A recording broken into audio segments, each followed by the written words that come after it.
Hello and welcome back to Classical Music Hour with your host Ozzy Osbourne, who unfortunately can't make it tonight. So Arnold Schwarzenegger will take his place. Tonight on the show we will be bringing back, don't ask me how, the legendary Franz Schubert. Rise from your grave. Wow, being a zombie is not as cool as I thought it would be. Yeah, I've been there. It really isn't. Anyway, tell us about your life. When were you born? January 31st, 1797, in Austria. Oh, that's funny. For I was born there too. Weird. Anyway, how did you get into music? My father taught me and my siblings everything that he knew, and my family had a string quartet, where I played the violin and piano, and this is where I started my musical career. Ah, sounds fun. Yeah, it was. Anyway, what else did you enjoy? I like singing. I was in a choir and was talented enough to get a scholarship in 1808. I too like to sing. Watch this. You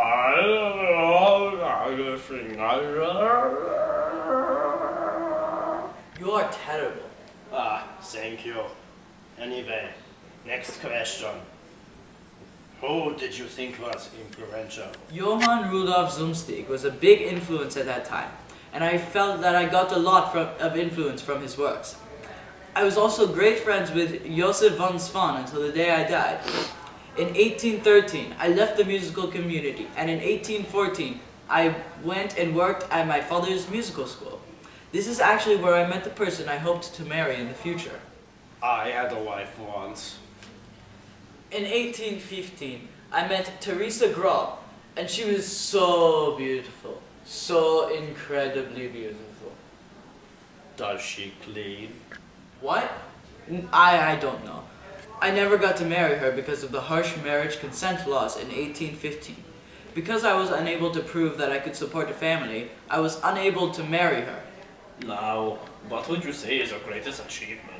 Well, I was buried next to Beethoven, and you'll never guess what I caught him doing there. 9. What? Decomposing. But seriously, my greatest achievement would be the fact that I've written over 1,000 pieces of music, even though I died at the age of 31.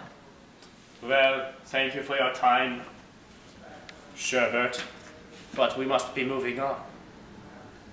Thank you for having me. You're welcome. Now we must go on to commercial break, but remember, I'll be back. Before we go, what was Franz Schubert's favorite color? The answer when we get back. At Vienna Music Store, when you see our prices, you'll come right back. With all of your musical needs, from accordions to xylophones, you won't just be making music, you'll be making Mozart. Our customers love us. Beethoven gives us a 5 out of 5 sonnets. Art Frenzy gives us a 4 out of 5. And for just $19.99 up front, you will get a membership card that you can get 10% off of everything in the store. And on the first visit, you will receive a card, a stamp-out card. And on that stamp-out card, if you get 10 stamps, you will receive a free reward. So come on down to Vienna. We're waiting. Franz Schubert's favorite color is rainbow. Get it? Rainbow sherbet? Anyways, now back to the show. Hello, I told you I'll be back. Franz Schubert has done quite a few works, including 600 songs, and more than a dozen string quartets, and 21 piano sonatas. And 7 complete symphonies, and many other works. This has caught the attention of several critics, but none more critical than his greatest critic, Stephen Johnson, who has graciously appear on the show with us today. Thank you for having me today. Thank you for showing up. Usually when someone picks up the phone and hears me, they are too afraid to talk. Okay. Okay then, so could you tell us your opinion of Franz Schubert? When most people think of great musicians, they think of either Mozart or Beethoven. When I think of a great musician, I think of Franz Schubert. I believe that he is one of, if not the best musicians ever to step foot in Vienna. Wow! That sounds like you have quite the appreciation for his works. Which piece do you think is his greatest? Well, that is tough. I believe that Gretchen and Spinneray would be one of his greatest works. It's about a woman at a spinning wheel. The rapid turning and flowing of the right hand could represent the spinning wheel, and the repeating da of the left hand could either represent the actions of the needle, but it could also be Gretchen's anxiously beating heart. There is just so much imagery shown through the song.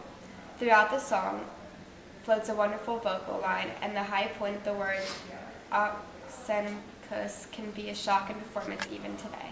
Wow, that's incredible. But now we have to move on to our next critic, Antonio Salieri. For our last critic, Antonio Salieri, unfortunately could not be here. So he has sent in the answers to my questions from an earlier interview. I will be reading them for you.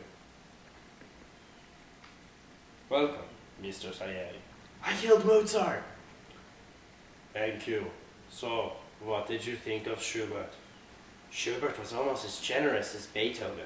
And genius as Beethoven. And they were close friends as well.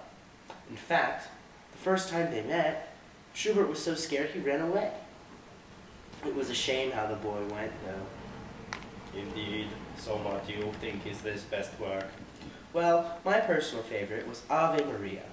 Aside that it's in Italian, my first language, I loved listening to the Elvis Little person sing it in the moving picture with the Adam Sandler and Chris Rock. What was it? Growing Up? Grown-ups? Yes, it was. What do you think about Ave Maria? Well, the melody is beautiful, but due to contrary belief, it isn't Maria Christ he writes about. It's about someone's mother named Maria. Oh, that's interesting. So, how did Schubert die? It was a cruel mix of syphilis and typhoid fever. Ah, alrighty then. Well, thank you for being here, Antonio. I'm not here. I'm Ghost. Anyway, I, Arnold Schwarzenegger, approve this message. Wait, what? I'm not running for president? This is ridiculous!